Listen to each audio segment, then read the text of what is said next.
Jaz, welcome to Balanced Black Girl. Hi, thank you so happy to have you. Thank you so much for having me. I'm just happy to be here. Oh my gosh. I'm so excited. You've been like a dream guest for a long time. I love your content, everything that you stand for. It makes me so happy because I was telling you before, it's so surreal to like come home from like Pilates or like in my car listening to your podcast and then just to be here.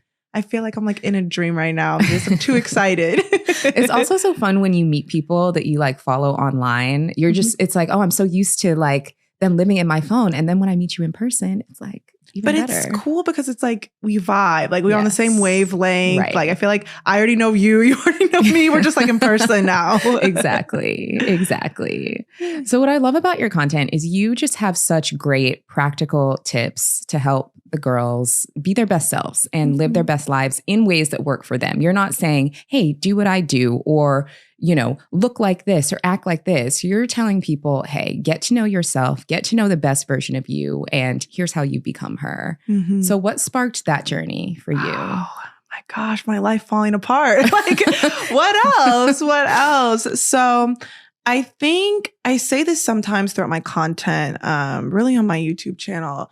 I say that like this whole glow up like trend and soft life and elevating yourself, it's so interesting because I feel like when you really make a decision to choose yourself, it doesn't feel like you're quote unquote glowing up. It feels like you have no other option but to better your life. You're almost like sick of your own stuff, you know? It doesn't like, oh, I'm going to go on this glow up journey. And that's kind of like how I was, you know? I was in law school. I hated law school. I was overweight. My skin was breaking out. I was in a really toxic relationship. I had really bad anxiety, worst depression of my life. Like everything was kind of like going wrong, but everything quote unquote was going right. You know, I had a boyfriend, like I had an apartment, I had a car, I was in law school. I just got my dream job. That was the saddest I had ever been.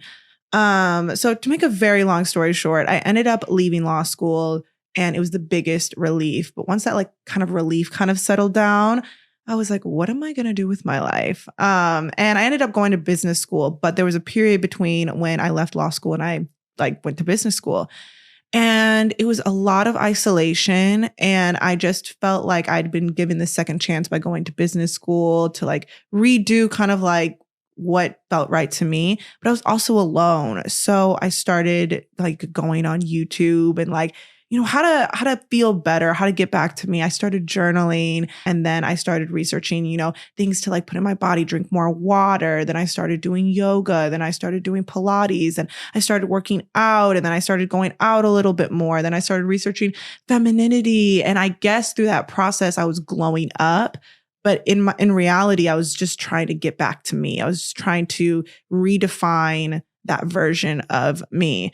So it's like you fast forward and then you're vulnerable on the internet and you're authentic. And then you see other women that are kind of going through the same thing. And you have all these things you've learned through your glow up. And you get to just share it with women. You get to just create a community around women pouring into themselves. And it's almost like a circle, like, they come to my page to get the tips that I learned and I learned tips from them and they empower me and I empower them. And it's just been a beautiful journey thus far. And I love where focusing on myself and pouring into myself has got me this far. Oh, absolutely. Yeah. Something that you just shared in your story that I really want to reiterate and emphasize for people is the difference between how something looks and how something feels. So it sounds like during that period when you were in law school, everything on paper from the outside probably looked great. If it's like, she's in law school, she has a boyfriend, she has this job, but you didn't feel good in those things. The worst. Right. And so when you started putting your focus on things that make you feel good, that's when you were able to become that version of yourself. Exactly. You had it always sounds corny, but it's like when you really start to pour into yourself, when you really start to choose yourself, I think especially us as Black women, us as brown women, we always saw that as like selfish, like focusing on ourselves was selfish. I have always been called selfish from a very young age because from a very young age, I really never understood the concept of draining myself for other people. It might also because I'm an only child, but I never really understood it. Like I was going to, you know, eat my food and then I would socialize. Like I would play with my toy and then I would play with her. Like, you know what I mean? I've always focused on me so I can fill my cup up to 100% and then give people like the overflow of that. And I think that authenticity and that intensity and that passion that I have behind myself is what I think attracts people to my content. Oh, absolutely. Yeah. Absolutely. And to that point of, I don't think that there's anything wrong with what people call selfish, especially when they call us selfish. I don't think is genuinely selfish. It isn't. It's the opposite. Right. Actually, it's not selfish at all. I think it is the most beautiful form of love. Like the only way that you can love people deeply, whether it be friends, family, platonic, romantic, is to love yourself. It all starts, that's how you become a better lover, a better friend, a better community member. It will always start with you. So being quote unquote selfish, which I think is now rebranded into like soft life, yes. is honestly, I feel like the way to, achieve your dreams. Get that dream job, get that dream car, have those dream friends, move to your dream city and everything like that. It will always start with being your authentic self, as corny as that sounds. It's so true though. And it's like at the end of the day, we're not here to just exist in servitude to everybody else. We're human beings too. And we're in community and we give and we receive, and it's all in flow. Mm-hmm. But there's something, and it kind of makes me sad though. It's like when you go on social media and you see a Black woman become selfish, there's women that get it. And then there's a whole other side of like the internet that's just like, it's being selfish, all these like, different like adjectives. And I love when I see Black women taking care of themselves. Like, oh, that makes me so happy. When I see self-care, when I see her achieving her dreams, when I see her, in a healthy relationship being taken care of, like that actually inspires me. Like, I don't look at that negatively. Like, I always say like whenever I like log on and I see any woman win, that just means God is in my neighborhood. Like I'm excited for like my time to come. So yeah. And that's such a beautiful way to look at it. Instead of being like, ugh, why isn't this me? It's proof of like, that can be. Exactly. It's just, I think it's such a healthier mindset to have for sure. Exactly. So I want to talk a little bit more about when you did decide to leave law school and kind of embark on this journey of taking better care of yourself. Mm-hmm. I think sometimes what can be so hard is if we have this idea in our mind, like say, I'm going to be a lawyer, and I wanted to be a lawyer from the time I was little. And if I decide that I don't want to do that anymore, then it feels like I'm, maybe not letting myself down, but like I'm not keeping my word. And sometimes we stay in situations, whether it's school, a job, a relationship, that are not good for us, but we want to feel like, we're hanging in there. Mm-hmm. Did you have to kind of give yourself permission to pivot and step out of that? Yeah. So what's so hard? I get this question from a lot of my community members. And at first I was kind of stumped because I'm like, this is a really good question, because it's like, how do you discern basically like whether to stick something out because you're learning the lessons right now, or whether this path is not the path for you? Like that is such a hard thing to differentiate, because some things are hard and sometimes you are supposed to persevere because it is for you. But it's almost like the symptoms of feeling like that are very similar to the symptoms of like, this is wrong for you. I think for me, and also hindsight is also 2020. Like when you're in it and you're going through it, it's hard to see, but then you look back on it, it's just like, girl, it was clear as day. I think a couple things for me now that I've like, upon reflection, I think might be very personal for me, but I can always discern if a path is right for me. I don't discount fear as like a negative thing. Fear just means I'm interested. Fear just means, there's an interest there. There's something that's sparking. It's almost like getting a butterflies for like a crush, or it's not, I don't fear. But I do feel when I look back, there's a sense of relief when I make decisions that are right for me, whether it's scary or not. Like I remember when I first started kind of posting on TikTok and Instagram and everything like that, I'd be kind of scared and then I would post and I would feel relief. When I left law school, I felt relieved. When I got into business school, I felt relieved. When I'm around my partner, I feel relieved. Like when I make decisions for myself, I feel relief. I look at other decisions in my life and there's such a heightened of cortisol there. I'm really stressed out.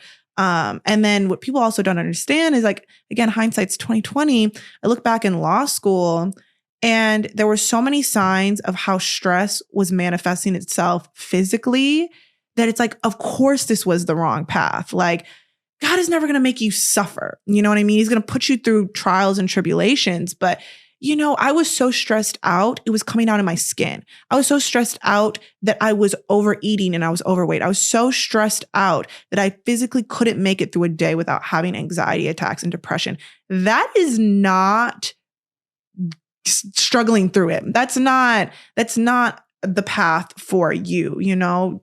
Like hard work is hard work and barreling through it and working through it and being determined. Like, but when you achieve something like that, you should feel relief. And I look back on that time when I left law school and I was talking to my best friend about this. I've always had a very, very hard problem with always being concerned what people thought about me. It's just the number one thing. It's affected my self-esteem. It's affected my confidence. I have made so many decisions in my life based off of what people would think about me. I would even argue I went to law school because of what people would thought about me. Like, oh, you're going to law school, you're being a lawyer, you have this ego, you have this identity and stuff like that. So when I decided to kind of choose myself, it kind of felt wrong in that moment to choose yourself. And then also being a lawyer and having this like ego, it almost strips your identity. But honestly, I have lived my life so long being so concerned what people thought about me. I really think I just like gave up. I really think I was tired of it and I had no choice but to kind of like turn inward so that the only opinion that I could even hear was my own and trusting my gut. And it's led me this far, but I remember being like, what are people going to think about me? What are people like? Are people going to think I'm dumb? Are people going to think, you know, I couldn't handle it? Like, what are people going to think about me? When I realized that people are so focused on themselves that they have such a fleeting thought about you. I have fleeting thoughts about people. Nobody is sitting up at 10 p.m. in their bed thinking about why did Jasmine leave law school? Nobody is thinking that. Like, it's not that deep. Like, once I realized it's not that deep, it's so unserious. Life is so short. I'm going to do what I want to do. And life is just way too short to be suffering for something that brings me no happiness. Oh, that's a word. Yeah. That is a word. And it's like, the opinions of those other people aren't in it. Those other people aren't having that experience there with you or paying for law school for you, as for an example. You know what I mean? Like, you're the one in that experience. And I really loved what you said about knowing that you were making the right decision when you felt relief. Mm-hmm. And it's so true because there's such a big difference between things in life that challenge us to rise to the occasion. That feels entirely different than when you are being broken down and experiencing anxiety and your body is giving you signs that like, hey, something's not right here. Mm-hmm. That's not a sign. No. Like, that's not a sign you're on the right path. Right. It's actually telling you to stop. Exactly. Mm-hmm. Exactly. Okay, so let's get more into the things that you were doing and the wellnessy things, because you gave us a little overview and I'm nosy and I want to get deeper. Mm-hmm. I feel like for so many people who get into wellness and self-improvement, there's almost like a gateway for them. Yeah. What was that gateway for you that kind of started this whole experience? Yeah, so I don't ever remember being like a wellness girly. I don't ever remember, you know, being so focused on fitness and self-care and everything like that. And then I think when I started to, you know, consume content on wellness, I feel like my definition of wellness was face masks and, you know, bubble baths and, you know, napping and things like that. When you really start to delve into it, you realize that wellness and self-care is really just loving the quote unquote worst version of you. It is loving the unhealed version of you. It is really journaling and crying while you're journaling. It is really mending friendships or apologizing where needed. It is, you know, it's turning so inward at first. That is, you know, similar how we talk about how stress manifests itself physically, inner love manifests itself physically as well. It's just the opposite of it. So I felt like, you know, for me, I'm very type A. I'm very logic based with everything that I do. When I see something works, I keep going. when I really started to get all my thoughts out and I really started to journal and I really started to show myself consistency, and for me, consistency is self-love. When I really started to see the results of how I felt in the gym manifest itself physically, when I really started to have tough conversations and hold my boundaries because of what I had journaled, what I had practiced in therapy, what I had done, when I really started to see results from the inner work that I did physically in my life, I was like, oh, this works. Oh, this works. And then you keep going with it. And then all of a sudden you exude this type of confidence. And there's just certain aura about you that is so much lighter. And then all of a sudden you attract opportunities. You attract the right partner. You attract the right friends. All because, again, it's always going to come back to you. I feel like that catalyst, that like gateway, that like aha moment really came when I started to realize that if I show myself consistency, if I show myself love every single day, if I fill up my cup, whether it's through a morning routine, through a night routine, I'm actually seeing how my life is physically changing, both internally, both physically, spiritually, financially, emotionally, everything. I saw it and I was like, this actually works. And I love how I feel. I actually, so crazy the other day, because that's why I always harp on journaling. I remember leaving law school and feeling so sad. And I did this kind of like journaling technique, which I'm sure everybody has like heard about, where you kind of like journal a day in the life of your higher self, your dream self. And you're supposed to write it in the present tense. So you're supposed to say, good morning, or dear God, dear universe, whatever. I am so happy that I woke up in my dream apartment. I got into my dream car. I met some really good girlfriends for yoga this morning. And like, you're supposed to really write it in the present tense. So I'd been doing that when I left law school. And I was sitting on my balcony the other day and I just dropped my little dog off at daycare and I was in my apartment.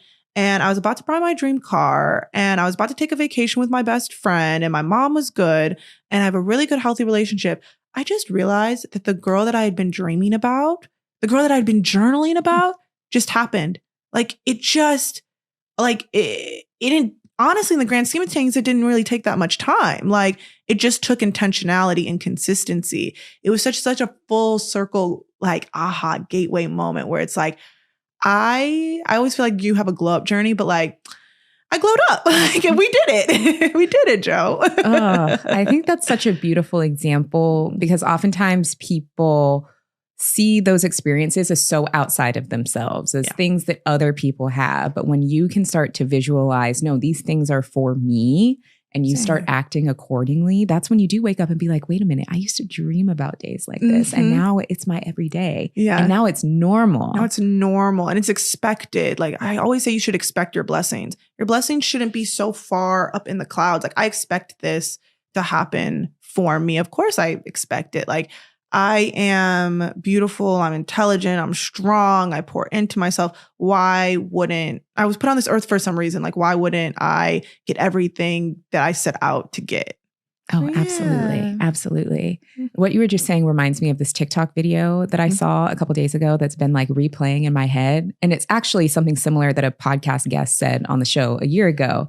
And that was expect people to like you. Like expect that people like you when you meet them, whether that's new friends, whether that's dates, whether that's whatever, assume people like you. And then you can just show up as yourself, who is likable and who is lovable, as opposed to trying to win people over or feeling like you need to perform to get people to like you.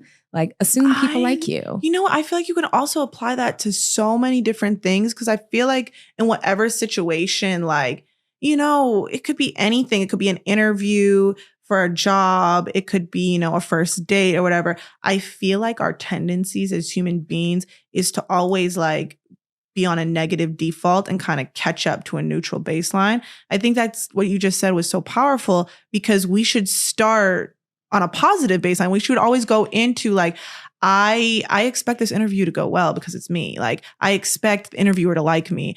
I expect to, go on this friendship date and us just vibe, like, and if it doesn't work out that way, then like, it's not supposed to work out that way. On to the next. Like, it's not that deep. I love that perspective of just going into things with a positive mindset rather than like what could go wrong, because whatever we speak tends to happen negatively or positively. So if you go into any situation, it's like, this isn't going to go well. They're not going to like me this. Okay, then you're probably nothing's probably good's going to happen. Very rarely does it go a different way. So I love that. I'm gonna keep that in my mind. Yeah, it was such a good nugget. It was some random white boy on TikTok said that. And I was like, okay. But isn't that the power of social media? Like some random woman in Utah could have me stuck. Right. Dragged. And I'm like, it's a Tuesday. Right. Another practice that I love, I want to just like shout this out for the girlies. I feel like you would like this too, because I know that you're a journaler. I started doing this last year. I call it best case scenario journaling. So if I'm anxious about something or nervous or like have something coming up and I'm like, I will sit down and I will journal in detail it working out in the best case scenario. Yeah. So like, if I have this presentation that I'm nervous about, or I'm going to this conference and I feel a way, like I will write in detail, I met so many amazing people. The presentation went so well. It helped XYZ, just to try to program like things going well. Things going well for me. That actually reminds me of, there's a really good book. I don't know if you've read it. It's called 101 Essays That Will Change the Way You Think by Brianna Weiss. Yeah, by Brianna Weiss. Me. She drags me by my roots, like the roots of my head. She drags me. But she says something in that book that I think is really powerful. Two things. First thing she says is to differentiate from what's actually happening versus like what hasn't even happened yet. Like, what is the actual situation right now? Has anything happened yet? It tends to not be anything happening in this present moment. And then it's kind of similar, but different from what you said. She says, think of like the thing that you're worrying about going wrong. Like you said, speaking at a conference, and maybe you're afraid of like stuttering or forgetting what you say. All right, write down that thing happening. What are you going to do to course correct if that happened? And it almost calms your nervous system in the same way. It's just like, okay, now I have a plan if that does happen. It's not so much up in the clouds in my head. Like, if this does happen, like, what am I going to do? Like, you write down like, okay, worst case scenario, like, if we break up, if I don't do well at this conference, if I don't get this job, what's going to happen from that? And 10 times out of 10, the solution to kind of like your fear in that moment is so simple. You forget what you're going to say. You take a pause. You remember it. Like, you don't have a good date. Okay, well, you learned from that day. You learn the lessons and you know what to do next time. Like, your worst fear tends to be broken down in a very solutionable manner. Absolutely. Like, we can navigate all of these things. Exactly. We always have. We've always gotten through it. Exactly. Yeah. So something that you talk a lot about is the higher self. And I want to dig into that a little bit more. My favorite subject. Yes. I would love to talk a little bit more about your higher self, how you were able to identify the qualities that she had and how that influenced how you take care of yourself. So I grew up in Chicago, but I grew up in the suburbs of Chicago. I was just the prototypical Black girl, like predominantly white spaces, you know? And I would say I kind of grew up in like a smallish town. And I don't know, I feel like a lot of women feel like this. I always imagined just a certain lifestyle for myself. Not like rich and famous or whatever, but just I imagined myself. And luxury has meant different things to me throughout my life, but I just imagined a luxurious lifestyle for myself. I imagined, you know, a schedule that I could make. I imagined being able to afford the things that I want. I imagined being able to pour into myself. I saw this woman very clearly. I knew what she physically looked like. I knew where she traveled. I knew what car she drove. It was so instinctual. And I feel like a lot of women, like, I don't have to tell you what that woman looks like for you. You've always known kind of what she looks like. It's just been up in your head. But once you realize you are fully in control of going to the gym and changing your body, once you are in full control of doing your research, you know, saving up for an esthetician, fixing your skin, once you are in full control of setting boundaries with people and knowing the right relationships to get into, once you realize that like you can really make your dream life, like very basically just by being intentional with things. Once I realized that and realized life is like so unserious and it is completely up to me, I was like, I can design my life. Like, this woman that I see in my head is so achievable. And I go back to, you know, that journaling exercise, like writing a day in the life of my higher self. You know, I urge everybody to do that, because when you go back and look at a day in the life of your higher self, the woman that you imagine, your dream life, you're going to realize like 70% of what you're journaling, you can do right now. So you're talking about, let's say like your dream self, she wakes up early in the morning at like 6 a.m. and she has like a good breakfast in the morning, and she wakes up in this beautiful apartment and everything's organized, everything's clean. She feels really good in the morning. She does either like a workout class at home, or she goes to a workout class. She feels really good afterwards. She comes home. She works for herself. You extrapolate all of that. It's like, girl, you can wake up early tomorrow if you wanted to. Girl, you can make a healthy meal for yourself if you really wanted to tomorrow. You can start journaling tomorrow. You want to talk about, your dream apartment. You might not have it right now, but you can organize. You can start researching different organization tips or different things that you can bring. Maybe it's just a plant in your room that just makes you happy. There are such actionable steps that you can do based off of like that day in the life of your higher self that you can do today. And if you're just consistent of it, like, I forgot what Michelle Obama said, but you don't just wake up as her. You do things every single day as her. And then all of a sudden you're going to wake up and you are that girl. You are her. There's just so many things that I think people are like, oh, it's so far off, but it really isn't. Your dream life is not that far away from you. And honestly, that's just what I did when I was journaling life for my higher self. I was like, actually, I can do all of this tomorrow. Can literally do all of this tomorrow. I can do I can put on a workout on my TV, and I can be consistent about it, and I can change my body. I can start to make friendships and go out on solo dates.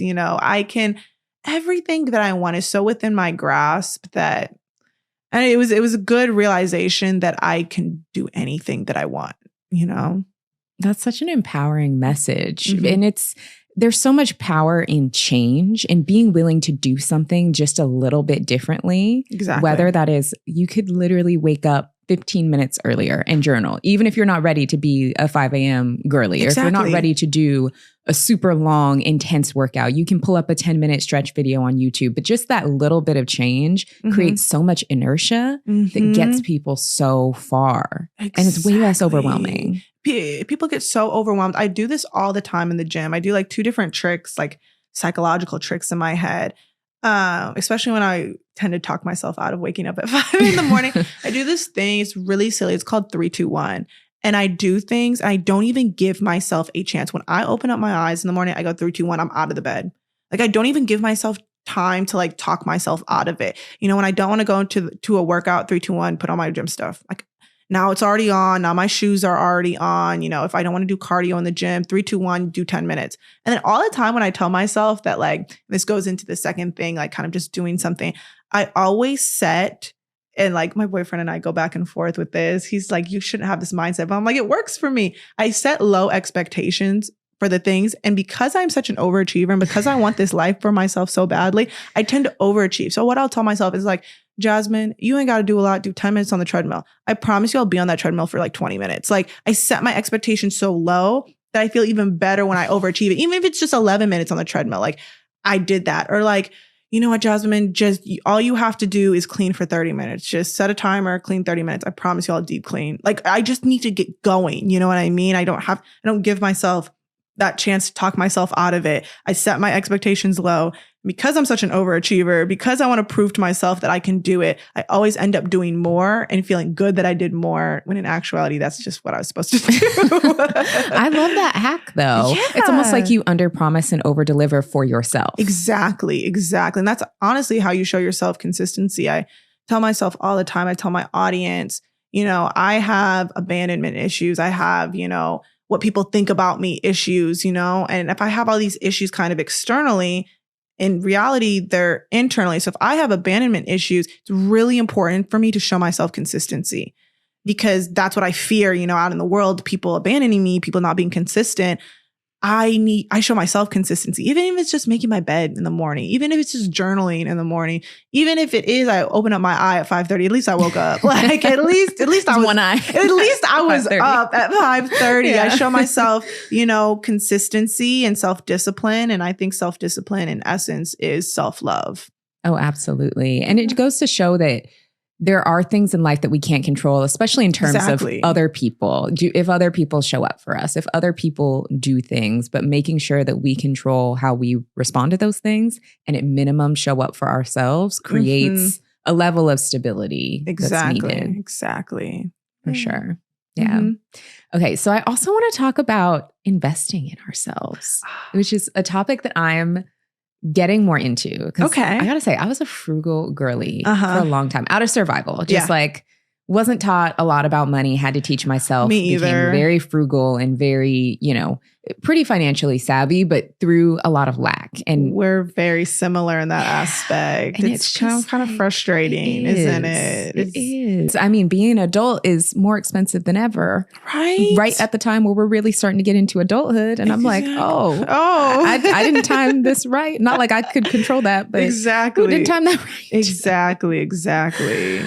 And part of what I've had to learn how to do, especially over the past, I'd say year or two, is learn how to loosen the reins a little bit when it comes to things that I feel like are going to give me a return. And that may not necessarily be a return of like, oh, if I spend this, I'm going to get more money. But am I going to be happier? Am I going to be more like at peace with myself? I mean, a really silly example is like I have Invisalign right now, and that was not fun to pay for. Expensive. Very expensive. But I didn't like how my teeth looked, and it was something that really bothered me. And so if I then feel better about that a few months from now when I'm done, then I think that that's a good return on that investment. Exactly. How do you look at kind of self-investment? So I think self-investment, I didn't realize it at the time, is I was always kind of taught that education was everything. And I was always taught that nobody can take away your mind.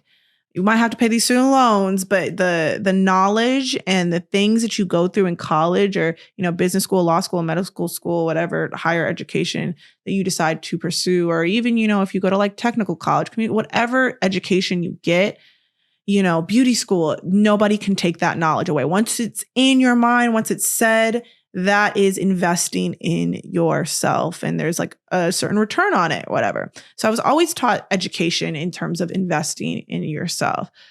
But then I actually heard this really, really, really good TikTok the other day. And I don't know if you saw it. I stitched it actually. And I very rarely do stitches because I just say my content and I go. But she said that what people don't understand is your globe's going to cost you money. Your globe's actually going to be quote unquote expensive. And I had two different takes on that video. I said, one, a lot of times, being very honest, when you see some of these influencers or content creators glowing up and getting the things that you want, we are marketing vessels. A lot of the stuff we get is for free. It wasn't free at the beginning, it wasn't free for me, like when I was starting my glow up or whatever. So I feel like I personally can really talk to it. But girl, my teeth, my veneers were half off. I get my hair done for free. I get my lashes done for free. My facials are for free. But I think a lot of people see these like glow up girls on the internet and they're not understanding that we're full-time influencers. Like, of course, we're going to go get Botox at this one place so that we can make content for you so you can make an informed decision about whether you're going to go get Botox at this place. So I guess it's not for free because we're still using our platform. But, I think people need to have a little bit more discernment when they're consuming content about glowing up or they're seeing their favorite influencers not seeing there's a disconnect. Like, how is she doing all these things? How is she glowing up, quote unquote, so fast? How is she improving herself so fast? Like, a lot of it's for free. Like, you gotta see it.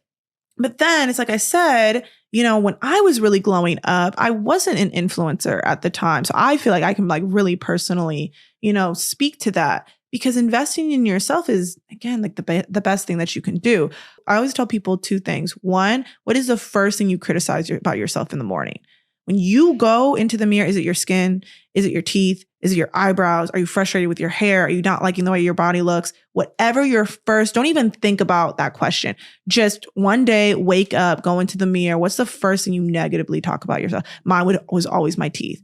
I'd always just be like, oh, my teeth. I'd be brushing my teeth in the morning. I don't like how this looks. And then it was skin. Whatever that first thing is, direct your funds towards that. Because that is going to be the first thing to get the ball rolling. To, physically improve you, which I think nobody should discount wanting to, physically be better. But then also internally, it's going to make you feel better because you're already negatively self-talking about yourself. So one, just very monetarily invest your funds into that. Start saving for that one thing. Maybe it's your home. Maybe it's like, I really don't like my home. Like everything's unorganized. I feel cluttered in here. It's the first thing I notice in the morning. All right, I'm going to start directing my funds to all these organizational stuff. Maybe I start directing my funds to have someone professionally come in and deep clean this place and organize. What's the first thing? And then to that mindset too, when you start to invest in yourself, because it's going to feel odd at first. It's going to feel selfish. It's going to feel like, oh, this money could go somewhere else or whatever. You need to start positive affirmations. You got to start positive affirmations, because when you start changing your inner dialogue with stuff and you start self-affirming yourself and self-validating your decisions, not only will you glow differently, not only will you self-validate the investing decisions financially and emotionally you're making and stuff, but you will just, on a day-to-day, you will always see the decisions that you make as having such a big return on you. So I think honestly, one of the first things I did as well was my teeth. When I got a little bit of money, like again, it was half off, but I always criticized my teeth. And then when I got them done, I don't care what anybody says. Like, you probably resonate with this too. And I hate when people are like, it's not all about the physical. It's not all about the physical, but you can't discount it. Like, you cannot. When I got my teeth done, girl, I'd be smiling everywhere. Every picture, I feel so confident. I feel so pretty. I feel so myself. I feel, and then right now it's like my skin, I'm really investing my money towards being consistent with an esthetician, being consistent with the medical grade, because that's what I criticize myself about right now. And I can't lie that, fixing those things has made me more confident, has made me happy, has made me not feel so bad about myself. It has just, I think, investing in yourself in that way, you really start to glow differently. But it doesn't need to be, okay, I need to get a sew-in, I need to get my hair done, I need to get my teeth done, I need to pick one thing. What's the one thing you criticize yourself? Just direct all your funds. And then once you fix that, do another thing. So yeah. I think that's such good advice, because we all have those things where we'll be like, oh, my this, or oh, my that. And picking just that one thing, it's almost like, kind of like we were talking about the gateway or the catalyst earlier. It's like the catalyst to your confidence. If something is really blocking that, then putting that energy towards showing your self-care in that way is so important. So important to everything. I just really want to drive home that you should never feel bad about investing in yourself. You should feel so good and so beautiful. And, the more you invest in yourself, the more you attract people that are going to invest in you, that are going to care about you, that you're going to attract opportunities. You just never know the life that you can have by simply just pouring into yourself. Oh, absolutely. Yeah. Absolutely. I'm going to stop talking about Invisalign now, but I just have one more little quick story that was really cute and helped me reframe my thought around this. Was the day I got it, I was on the phone with my parents and I was complaining because it was I don't know, it kind of hurt. Yeah. I just paid a bunch of money. I heard it gets a headache, migraines. It gets a little tight, especially when you first get it. And so I was kind of talking about that to my parents, oh, it's so expensive, da da da. And my dad was like, yeah, but you're worth it. And I was like, that validation is everything, isn't it? Yeah. And then I didn't feel bad about it at all. I was like, you're right. I am worth it. Thank you. But honestly, that kind of speaks back to validation is so important. It is so important. And again, the positive affirmations are a great way to self-validate, but also having people in your life that when you start making a decision, so powerful to have external validation. I think that's another thing that you shouldn't shy away from. You should have friends in your circle or, family that you call friends, whatever it may be. When you make a decision for yourself, it is so affirming for I remember when I left law school and I was because I come from a single parent household, I left law school and I was scared to tell my mom because, I know how she bragged on me and everything like that. And when I told her I was going to leave law school, she said, I've been waiting for you to say that. Oh, it was so validating because I felt like that for a long time. She saw you and understood where you're coming from. Yeah, she said, I've seen law school turn you in. You're so bubbly, you're so happy and everything. And she's like, you don't talk anymore. I had no social media. I deleted social media for a year. She's like, why would I want something for my daughter that is detracting for her life? It was so validating. It was similar, but when your close circle or people in your life validate decisions that you make for yourself, it is so heartwarming. It is. And it's a good gauge of where people are at and what their intentions are. Exactly. The people that love you are going to want what's best for you. Exactly.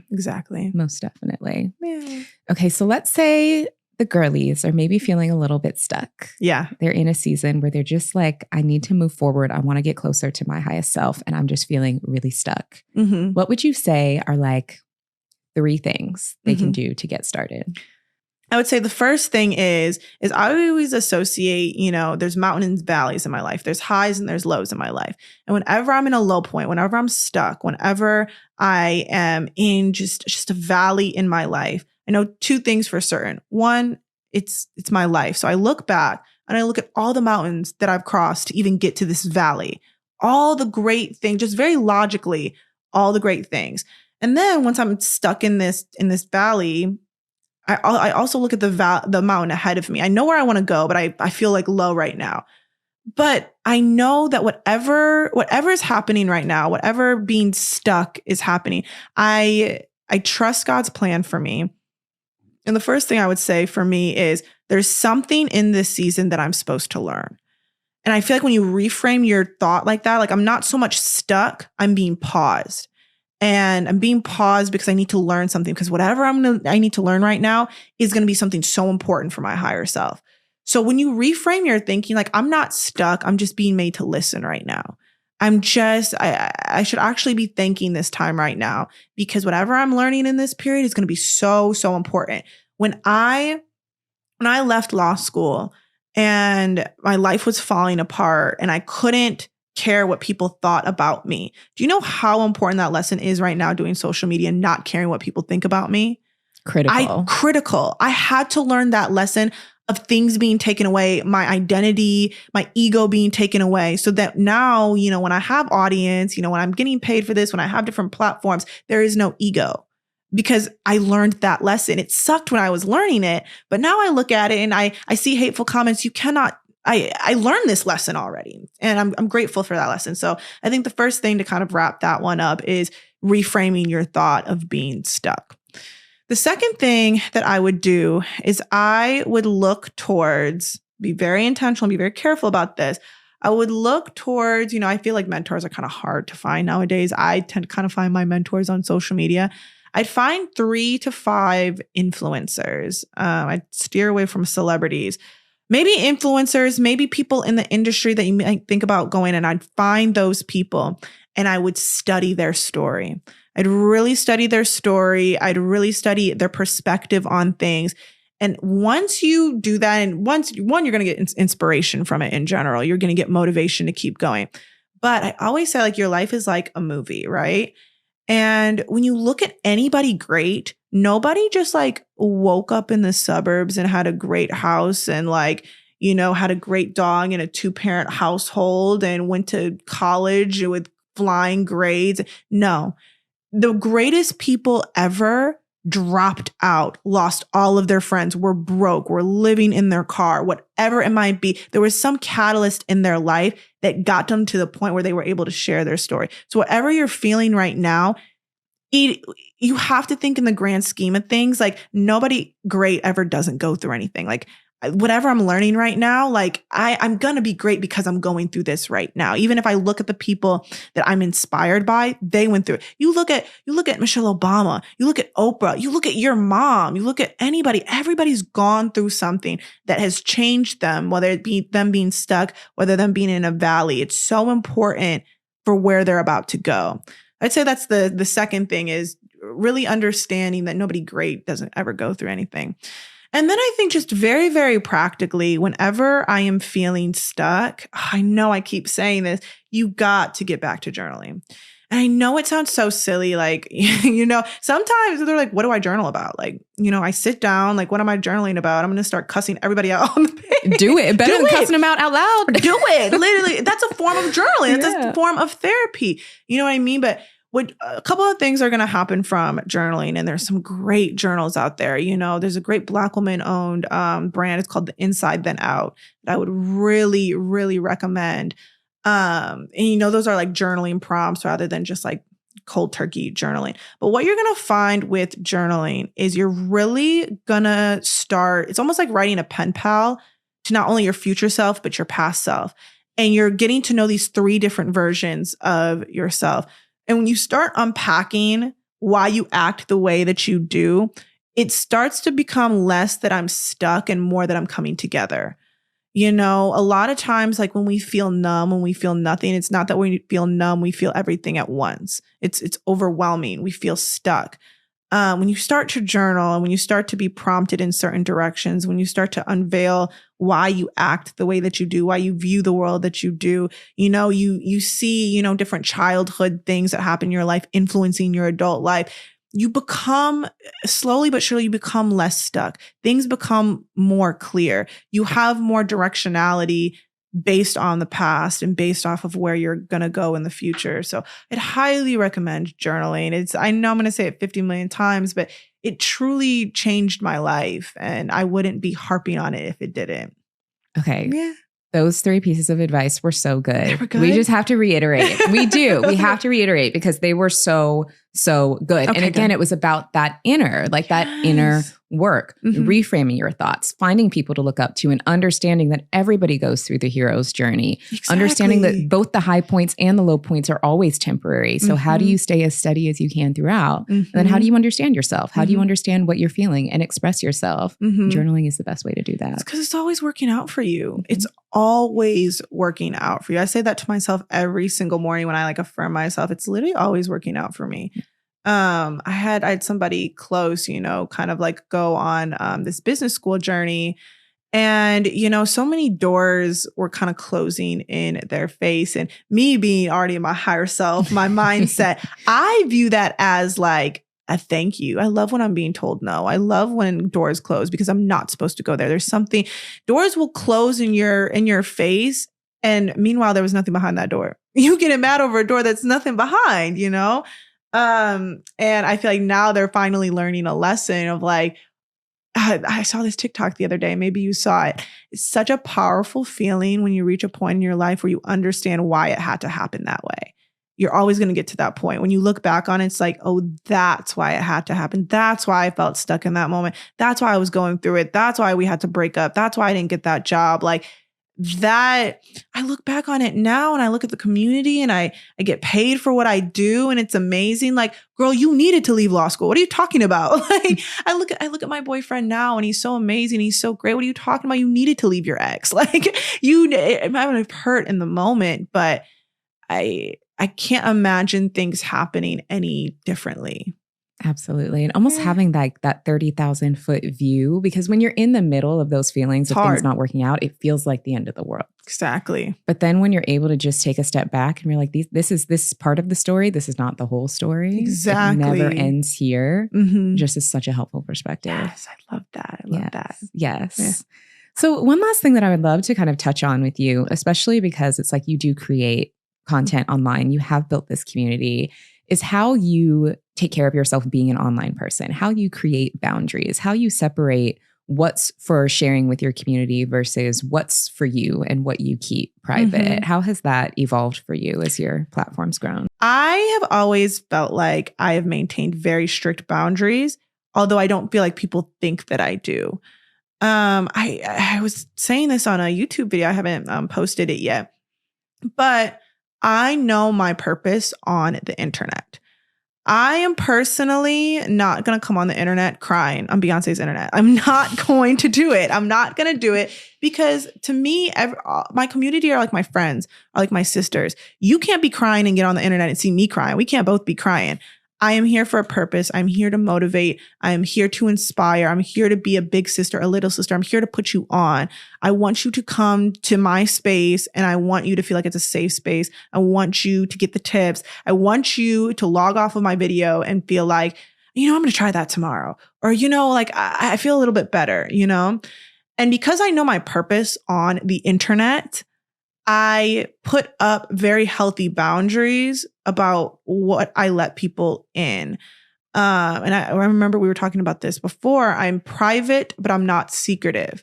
So I'll use this as an example of like my relationship. You know, I have no problem showing that man. Like I have no problem showing him, but you don't know anything about him. Like if you really look at it, you really don't know anything about him. So I'm private, but I'm not secretive.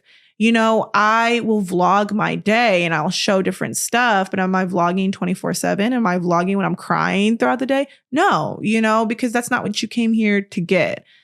So I'm always very, very private because I think boundaries in whatever you do, career, financially, emotionally, physically, spiritually, platonic relationships, boundaries are great for everybody. Like they protect me, they protect you, they protect this relationship. It is so healthy. So, I guess there was a time when I would like read comments and everything like that. And I'd kind of like get down on it because that's also the thing about social media. It is unhealthy to look at yourself that much. That's like someone being a consultant and working in front of a mirror all day. You're going to start noticing different things. You're going to start noticing this eyebrow is a little higher. You're going to start noticing like, oh, my hair's kind of like balding in that one spot. You're going to start noticing like, oh, I smile weird. Like I think it's so unhealthy to slow ourselves down, speed ourselves up, crop ourselves, expand. Like it's just so difficult to be in CapCut all day editing your face, and you start to become so critical. And then when you're critical about yourself and then your audience notices the same thing, it doubles down on it. So I'd be lying if I said social media didn't exacerbate my self-esteem issues. Like, oh, it exacerbated it so much. And I really had to create boundaries with my positive self-talk, with my affirmations, always affirming myself, and being so quick to delete any comment that pisses me off and being so quick to use that block button. I don't even allow it in my space, but kind of going back to like those valleys and those moments that are stuck in your life, I truly don't care what people think. I feel like I've done a very good job about letting people in and feeling and having people feel like that they're close to me, but not knowing everything about me to the point where I feel unsafe on the internet. I feel ridiculed on the internet because the internet is just such an angsty place, such a weird place, such a weird place. But it can also be kind of separate, but kind of similar. To anybody that is listening, you have to understand that this is your phone bill. Like this is your phone. Like you pay for this phone. You're going to be annoyed by your phone. Oh no, I will not be annoyed by my phone. Quick to use a do not disturb. You're not going to disturb. I'm not going to see all those notifications pop up. When I log on social media, I unfollowed gossip pages. I unfollowed the influencers and celebrities that made me feel icky, that I just couldn't relate to. Whenever I log on social media, even if I'm scrolling for 2 hours, I am learning something. I am motivated by something. I am inspired, or I'm checking in on friends. I made social media work for me. You have to make it work for you because social media is very powerful. I know it gets a lot of negative like connotations to it, but it can also be a very powerful tool to help you glow up. YouTube is free 99. Like you watch any of my videos, you're going to walk away with something that you can apply. But it's being subscribed to podcasts like this. It's being subscribed to influencers like me or whoever that you are filling yourself with tips and goodness every single day. You're improving that self-talk. You don't feel bad about scrolling, or you don't feel bad about yourself. You got to go where you are loved. And that actually applies to the internet as well. So, oh my God, so important. So important. Yeah. I will not be irritated by my phone. Right. And I think for it. It's like we talk a lot about these algorithms and like blame the algorithms for a lot of things, which like, yeah, there's definitely some problematic parts, but ultimately we teach the algorithms what to show us. Exactly. And we can tailor the experiences that we have on the internet. And so to your point, it's like, what are you telling the algorithm to bring to you? What are you consuming? Like we're Yeah. always consuming content, whether it's a podcast, whether it's TikTok, whether it's just a movie, whether a series, it's going to seep into your brain. You might as well have it be positive. Absolutely. Yeah. Yeah. Also, while you were talking about boundaries, I was thinking about the Maya Angelou quote where it's like, you teach people how to treat you. Yes. And boundaries are how you teach people how to treat you. Exactly. I live by that quote. Like you actually do, especially when it comes to, relationships and everything. You can apply that to career. You can apply that to anything. And I feel like a lot of people who, want to be content creators, want to become influencers, you have to set that boundary very early on, because people will go in if you let them. Absolutely. Yeah. It's like, I feel like the trick is to have a certain, handful of things that you're willing to like go deep in. Exactly. And then other things where it's just off the table. Exactly. And honestly, if you go deep in those few things and people know that's what they're going to get, they're usually fine with it. And they don't really inquire about everything else. I feel like that's exactly what I've done. Like, we're going to go deep on how to invest in yourself and how to glow up in your higher self. That's what you came here to get. I'm not finna tell you about like why this person pissed me off today. No, we're not gonna go into it because I'm an Aries and I'll go into it. I love the Aries energy, fire sign energy, little fiery. I feel like sometimes people like be like, "Oh, are you this? Or are you this?" And like, I don't assign too much to it. But I was like, let me talk for more than 10 minutes. You're gonna understand just how fiery I am. That's why I don't be responding to hateful comments because. We'll go back and forth all day long. We will. We're going to keep it positive over here. Absolutely. We keep boundaries with ourselves too. Exactly. That goes back. You have to have boundaries with yourself as well. Consistency, discipline, especially with consistency. Like, imagine meeting a friend and that friend being like, I'm going to see you once a week, girl, or I'm going to call you every single day. And then they don't, and you feel disconnected to them. It's the same thing about you. Like, you say you're going to go to the gym, you say you're going to like do all this stuff, and then you don't. You're creating this distrust with yourself. You're creating this consistency is love. Self-discipline is love, is how you pour into yourself. Yeah. That is so good. Jaz, I feel like that's like the perfect mic drop moment. It was so good. I know the girlies are taking copious notes from this episode. I hope they were writing it down. I hope they were writing down. Re-listen. Pause. Yes. Digest. For anybody who is not currently following you, where can they find you? Yes, you can follow me. My whole social media is Jaz Turner 16. Perfect. Everything. You're going to get different content on different places. TikTok, you're going to get a lot of more like beauty, skincare, stuff like that. Instagram, you're going to get a lot more travel content, a lot of lifestyle vlogs. And then YouTube, you're probably going to get the most raw, get to know me to a certain point that you're going to get off of YouTube. So same thing on all platforms. You're just going to get different things. So good. And we'll make sure we have everything linked in the show notes. Thank you so much. Yes. And thank you all for tuning in. If you enjoyed this episode, please make sure you're subscribed. Apple, Spotify, YouTube. We have new episodes every week. So I will see you next time.